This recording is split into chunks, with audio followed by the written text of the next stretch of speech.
seeing the trench warfare come to life and getting the chance to rewrite history as we know it, I think that's really cool. Our aim with the campaign was to provide a real sense of being there and making the most important decisions around World War I.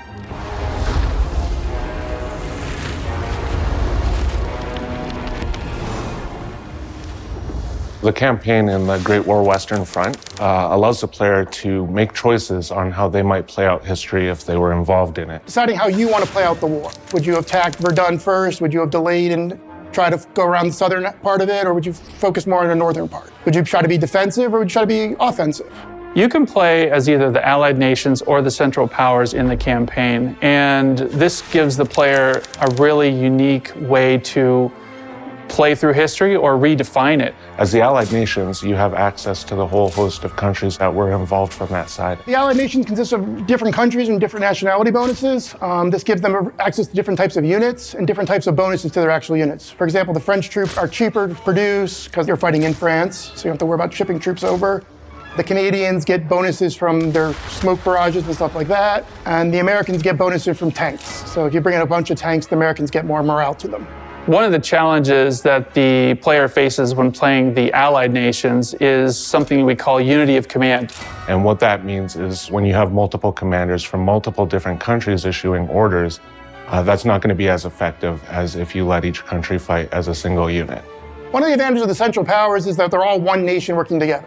This allows them to access more different unique troops, such as conscripts, to make up for the nationality bonuses. They all speak the same language. They're all under command of the same general, and that makes them very efficient, very deadly at the beginning of the war.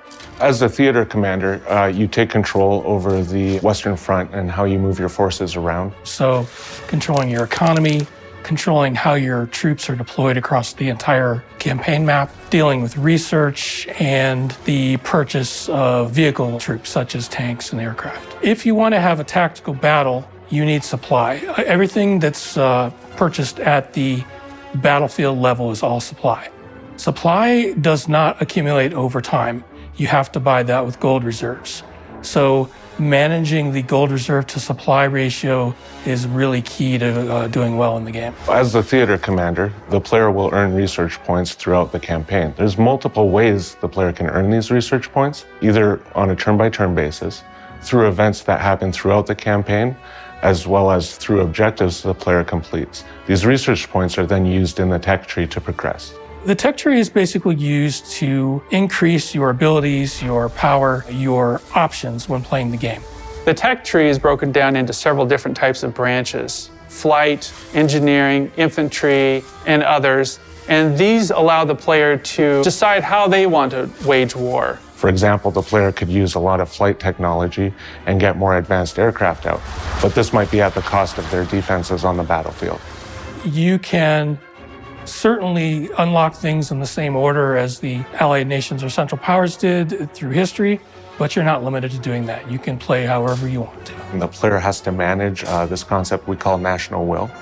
National will represents the troops' willingness to fight, as well as their families' fatigue back home. We also have historic and headline events which deal with real-world things that happened in other parts of the war that you wouldn't necessarily see in the Western Front, but might have happened in Gallipoli or the Russian front. The player may also be faced with hard choices.